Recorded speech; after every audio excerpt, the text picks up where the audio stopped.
এইজনী একচুৱেলি ভতিজী ছোৱালী, সৰু ছোৱালীজনী, ডাঙৰ দাদাৰ সৰু ছোৱালীজনী। এই প্ৰথমবাৰৰ কাৰণে ইয়াত ৰুব আহিছে, ইমান দূৰত আহি। ৰুব জানেনে তুমি? পূৰ্ণিমা ৰুব জানিছে তাই। লাজ কৰিছে তাই। টিকটকো বনাই যদিও লাজ কৰিছে এইজনী।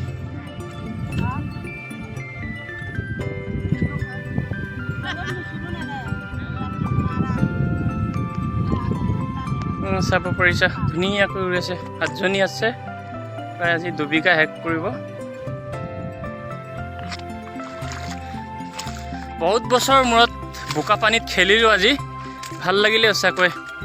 যদি ভিডিঅ'টি ভাল লাগে নিশ্চয়কৈ এটা লাইক কৰি ছাবস্ক্ৰাইব কৰিবলৈ নাপাহৰিব, লগতে সকলো ফ্ৰেণ্ডৰ মাজতে শ্বেয়াৰ কৰি দিব। আৰু মই এতিয়া একচুৱেলি হেল্ল' গাইজ, নমস্কাৰ। বহুত দিনৰ পিছত বছৰৰ প্ৰথমবাৰৰ কাৰণে আজি ৰোৱা হৈছে আমাৰ ঘৰতে।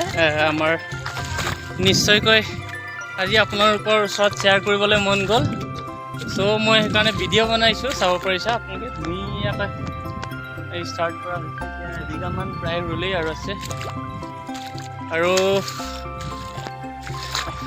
মোৰ আশা আপোনালোকে ভালেই আছে চাগৈ।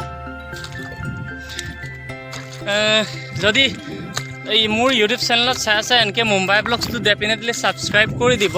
আৰু ফেচবুকত যদি চাই আছা মোৰ নিৰ্মল নামৰ পেজটো ফ'ল' কৰিবলৈ নাপাহৰিবা। আৰু লগতে মই এতিয়া একচুৱেলি আহিমেই, আৰু এতিয়া ওলামেই। আহিম মতলব মোৰ জীৱনৰ সংগ্ৰামত অলপ সহায় সহযোগিতা আগবঢ়াবৰ কাৰণে সৰুকৈ আমাৰ চিটিখনতে দোকান এখন বনাইছোঁ। সেইকাৰণে আজি টিং আৰু চাটাৰটো মাৰি দিওঁ, সেইকাৰণে মই ওলাই যাওঁ অলপ এডভান্সকৈ। নিশ্চয়কৈ অনাগত দিনবোৰত মোক হেল্প কৰিব। সেয়েহে সময়ক লৈ এতিয়া কৰিব লাগিব আৰু উপায় নাই, হেৰিব লাগিব আৰু। ৰোৱা খেতি বাদ দিলোঁ, এতিয়া যাব লাগিব ঘৰলৈ। এতিয়া মই বেক চাইডত ধুনীয়াকৈ ৰোৱাটো মই দেখুৱাই দিছোঁ এবাৰ, ভাল লাগিব কিজানি। হ'ব বাৰু, আজিৰ ভিডিঅ'টি ইয়াতে এণ্ড কৰিছোঁ। অনাগত দিনবোৰত নিশ্চয়কৈ ভাল ভিডিঅ' লৈ আহিবলৈ চেষ্টা কৰিম। হ'ব বাৰু, okay, bye bye, C you soon.